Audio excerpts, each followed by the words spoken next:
Iran की जानिब से जारी करदा ताज़ा तरीन CCTV फुटेज ने बंदर इमाम पेट्रोकेमिकल कम्प्लेक्स पर होने वाले अमरीकी और इसराइली हमले के दौरान वहां मौजूद मुलाजमीन की गैर मामूली बहादुरी को दुनिया के सामने ला खड़ा किया है। 4 अप्रैल को होने वाली इस शदीद बमबारी के बावजूद फुटेज में देखा जा सकता है कि कारकुनान अपने जानों की परवाह किए बगैर आखिरी लम्हात तक प्लांट के हसास हिस्सों को संभालने और नुकसान को कम करने की कोशिशों में मसरूफ रहे।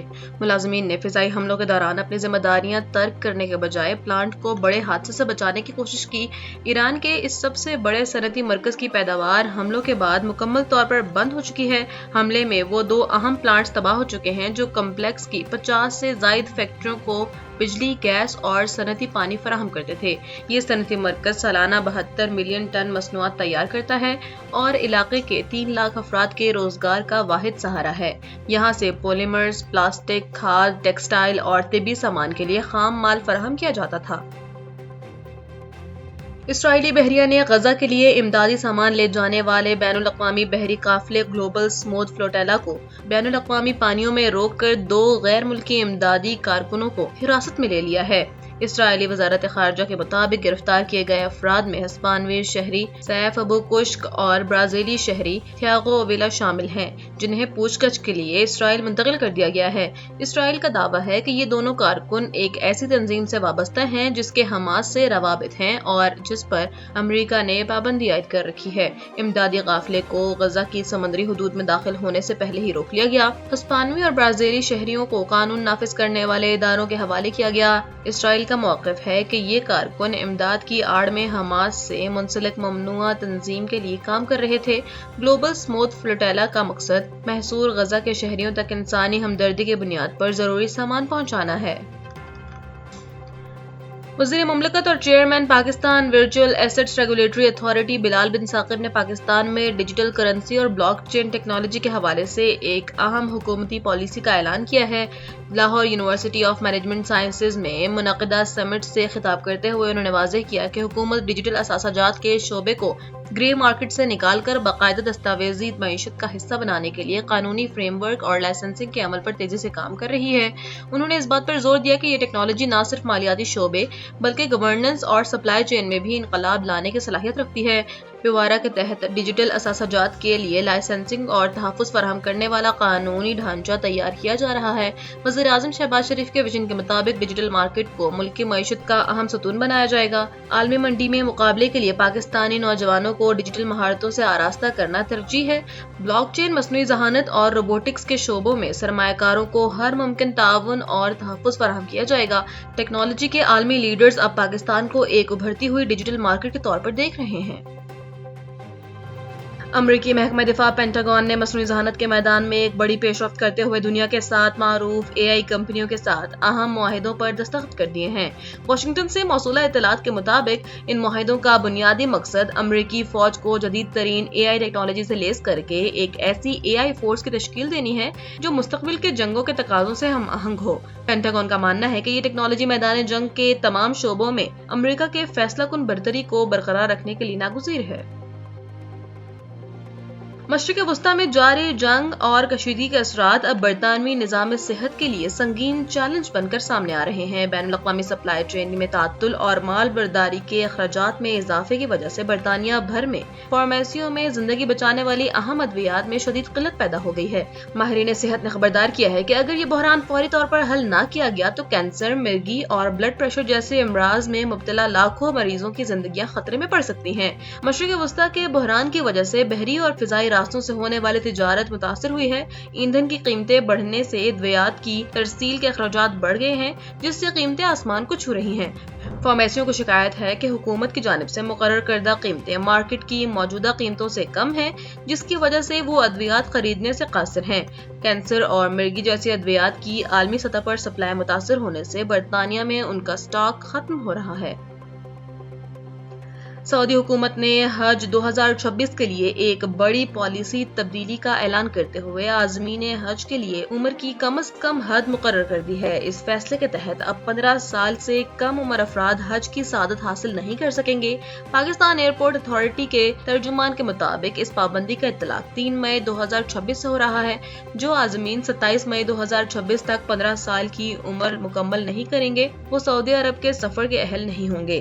حج کے لیے کم از کم عمر 15 سال مقرر کر دی گئی ہے۔ 15 سال سے کم عمر تمام عازمین کے پہلے سے جاری شدہ حج ویزے فوری طور پر منسوخ کر دیے گئے ہیں۔ سعودی حکومت نے پالیسی سے متاثر ہونے والے تمام عازمین کو ان کی جمع کرائی گئی رقم مکمل طور پر واپس کرنے کی یقین دہانی کرائی ہے۔ تمام ایئرپورٹس کو ہدایت کی گئی ہے کہ وہ 15 سال سے کم عمر کسی بھی عازم کو حج پرواز میں سوار نہ ہونے دیں۔ عمر کی حد کا تعین 27 مئی 2026 کی تاریخ کے مطابق کیا جائے گا۔ گلگت بلتستان اور خیبر پختونخوا میں گلیشیئر پھٹنے، شدید بارشوں اور سیلاب کا خطرہ بڑھ گیا ہے، جس پر محکمہ موسمیات نے GLOF کے ممکنہ خدشے کے پیش نظر الرٹ جاری کر دیا ہے۔ 3 مئی 2026 سے بالائی علاقوں میں مغربی لہر کے داخل ہونے اور بارش، آندھی اور گرج چمک کے ساتھ بعض مقامات پر موسلادھار بارشوں کی پیشگوئی کی گئی ہے۔ حکام کے مطابق درجہ حرارت میں اضافہ اس خطرے کو مزید بڑھا سکتا ہے، جبکہ ہوپر، ششپر، نگر، یاسین اور دیر سمیت متعدد علاقے زیادہ خطرے میں ہیں۔ شہریوں کو ندی نالوں اور دریا کے قریب جانے سے گریز اور احتیاطی تدابیر اختیار کرنے کی ہدایات کی گئی ہیں، جبکہ ڈیزاسٹر مینجمنٹ ادارے 24 گھنٹے صورتحال پر نظر رکھے ہوئے ہیں۔ وزیر اعظم کے معاون خصوصی ہارون اختر خان سے ازبکستان کے نامی ریجن کے گورنر نورمت ترسنوف نے ملاقات کی، جس میں مختلف شعبوں میں تعاون بڑھانے پر اتفاق کیا۔ ملاقات میں پاکستان میں ازبکستان کے سفیر علی شیر، سیکرٹری صنعت و پیداوار اور فوڈ سیکرٹری سیف انجم سمیت اعلیٰ حکام نے شرکت کی، جبکہ ہارون اختر خان نے ازبک وفد کا پراتفاق استقبال کرتے ہوئے خیر سگالی کے جذبات کا اظہار کیا۔ دوران ملاقات پاکستان سے ازبکستان کو زندہ جانوروں کی برآمد، ادویات، لیدر اور دیگر صنعتی شعبوں میں تعاون بڑھانے پر بات چیت ہوئی اور B2B روابط سمیت گوشت کی برآمدات اور تجارتی تعلق کے فروغ پر زور دیا گیا۔ دونوں جانب سے دو طرفہ معاشی تعاون کی وسعت دینے پر اتفاق کیا گیا۔ ہارون اختر خان نے جلد اعلیٰ سطحی وفد کے ہمراہ ازبکستان کے دورے کا بھی اعلان کیا۔ کاؤنٹر ٹیررزم ڈپارٹمنٹ پنجاب نے صوبے بھر میں 214 انٹیلیجنس بیسڈ آپریشن کے دوران 21 مبینہ دہشت گردوں کو گرفتار کر لیا۔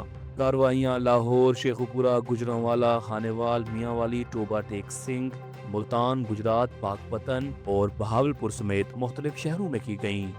لاہور سے مبینہ دہشت گرد پیر شمس کو بارودی مواد سمیت، جبکہ ٹوبہ ٹیک سنگھ سے لطیف کو دھماکہ خیز مواد کے ساتھ گرفتار کیا گیا، جسے بلوچ لبریشن آرمی سے منسلک قرار دیا گیا ہے۔ CTD کے مطابق ملزمان کے قبضے سے IED بم، ڈیٹونیٹرز اور دیگر سامان برآمد ہوا، جبکہ وہ دہشت گردی کی کارروائیوں کی منصوبہ بندی کر رہے تھے۔ رواں ہفتے 5040 کومنگ آپریشنز میں 18,000 سے زائد افراد سے پوچھ گچھ اور 587 مشتبہ افراد کو حراست میں لیا گیا۔ سیکیورٹی ذرائع کے مطابق باجوڑ کے علاقے محمود میں خوارج نے کرکٹ گراؤنڈ پر کواد کاپٹر حملہ کیا، جس میں 3 افراد زخمی ہو گئے، جبکہ مقامی ذرائع کے مطابق حملہ اس وقت ہوا جب گراؤنڈ میں کھیل جاری تھا۔ ڈپٹی کمشنر باجوڑ کے مطابق محمود اور سلارزئی میں مارچ اور اپریل کے دوران مارٹر گولے بھی فائر کیے گئے اور افغان طالبان کی جانب سے سول آبادی پر فائرنگ میں 3 خواتین اور 6 بچے شہید ہوئے۔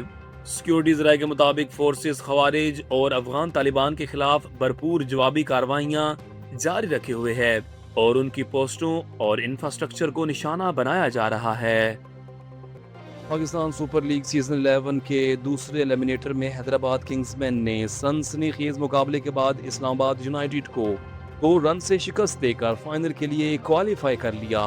قذافی اسٹیڈیم میں کھیلے گئے میچ میں اسلام آباد یونائیٹڈ نے ٹاس جیت کر پہلے فیلڈنگ کا فیصلہ کیا، جس پر حیدرآباد کنگز مین نے 20 اوورز میں 5 وکٹوں کے نقصان پر 186 رنز بنائے، میں عثمان خان نے ناقابل شکست 61 رنز، مارنوس لیبوشن نے 39، سائم ایوب نے 38، کوشال پریرا نے 37 رنز اسکور کیے۔